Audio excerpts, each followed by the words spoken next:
There's a famous quote allegedly attributed to Peter Drucker that culture eats strategy for breakfast, or something like that. It implies you can set whatever course for your business you want, but it will be your culture, what your people believe and how they behave, that determines what will get lived out in the work. Culture isn't inherently about workspaces and perks like comfy chairs and ping pong tables. It's about the habits that people have formed, how they make decisions, and how they respond to challenges, pressure, and discomfort, and what they believe is good or bad for success based on what's been incented, rewarded, reinforced, and possibly even punished in their workplace. Culture is what you have when the majority in your workforce act out the same set of beliefs, even if they're not the traits that are codified by your company. And for precisely that reason, culture can be a powerful force in an organization, for better or worse. As a result, there's an ongoing debate about which is truly more important to deal with in a company trying to change its direction, the strategy or the culture. This culture eats strategy maxim warns of culture interfering with or contradicting strategy, which it certainly can. But we must remember successful strategies enable business solvency, which enables an organizational culture, of some kind, to exist at all. In fact, you might say that in ideal situations, culture and strategy nurture each other in an ongoing cycle. Whether it remains a healthy cycle depends. But let's just start by saying you get into the cycle by the business being relatively successful for some minimum amount of time. How long that success or solvency continues is one of the primary factors that allows cultural behaviors and traditions to become ingrained, and those habits are what can potentially lead to problems with new strategy sometime down the road. So, in an existing business desiring to change direction, how do we reconcile culture and strategy? Can you just do the right strategic work, focusing on the right business goals in order to end up with the right culture or a new culture? Or do you have to start by addressing the culture to make sure it allows the right business actions, decisions, and work to get done? I've seen advice offered both ways. Many people advocate that if you just get the strategy correct and execute on it effectively, that the right behaviors can't help but follow, resulting over time in the right culture. This reasoning goes, even if you don't have the desired culture, you can get it as a side effect of just getting your core business right. And again, this perspective is correct in that success makes having a culture possible. It's what sustains culture and allows it to survive. Others take the opposite approach. They advise focusing on culture first to make sure it enables and doesn't impede your new strategy. In fact, some would say culture is the actual enabler of the execution on any kind of strategy, that strategy is lived out through the behaviors and actions, since that is what culture most often influences. So this perspective is also correct in that culture does matter, often significantly. At the same time, each side also has a valid critique of the other. Exclusively focusing on culture can't be the end game. The business strategy and executing on it is understandably the primary objective. Obviously, a company culture can't exist if the company goes out of business, so good strategy is clearly important.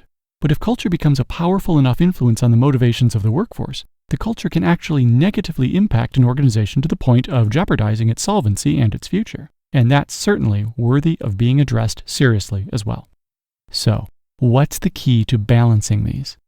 I think it's about discovering the organizational landscape, figuring out first if the existing culture in your business is going to readily enable your strategy or not. Investigate what culture you really have, remembering that who people are and what they truly believe are most revealed when uncomfortable or under pressure. That honest analysis and evaluation is what will give you a clue if your culture will chew up and spit out your strategy. And to that end, this is ultimately the linchpin question to ask yourself about your culture. Can the culture be sustained by anything other than the successful execution of the strategy? In other words, will behaviors either be actively or passively permitted and rewarded for activity other than execution of the strategy? If the answer is yes, you're going to have a situation where culture can ignore or destroy strategy because it can be sustained and emboldened by something else. You're going to have a climate for the behaviors of your workforce to conflict with or at least not contribute to achieving your strategy. To put it bluntly, if your culture can be fat and happy without needing to do that new thing, it's not going to do it. Now, I know that makes culture sound rather juvenile, but generally individuals in the workforce are not trying to be. They often just don't understand how to behave differently. They don't know what it feels like to live in a different culture. So let's consider how such a gap between culture and strategy can be reconciled. My favorite metaphor to explain how culture and strategy function together comes from Tanner Bechtel. He says, "Strategy, in my perspective, is our journey. It's what we aspire and conspire to complete. It's a conscious choice in direction. Culture is the landscape. A mile on pavement takes much less work, gear, and preparation than a mile through a mountain pass. The terrain, culture, must be considered when planning our journey, strategy. And the realistic perspective must be applied when planning. We wouldn't want to take off across the Andes in tennis shoes and shorts. By understanding the terrain, we can intelligently plan a successful journey. Now at this point, some of you may say, yeah, I see it, and I understand why I need to address it. But others of you may say, I'll consider my culture, but not too much, really. I don't want to have to address my culture because, honestly, it's serving me well. I like it the way it is. Well, so long as you don't like it more than staying in business, this is indeed another common question worthy of confronting. Can you change a strategy or execute on new strategies without shifting your culture? Sure, if your culture isn't the primary thing holding you back. If it's a culture that enables your strategy and execution work. If it's a terrain suitable for such a journey, to borrow from Bechtel. So ultimately, resolving the strategy versus culture dilemma is about doing the hard work to figure out if the terrain that exists will either enable or prevent the right behaviors. You need to map your terrain, your culture. Find out what actually drives behaviors that lead to decisions and actions in your company. And if you discover the wrong behaviors in your culture, like the first step in any 12-step program, you have to own it.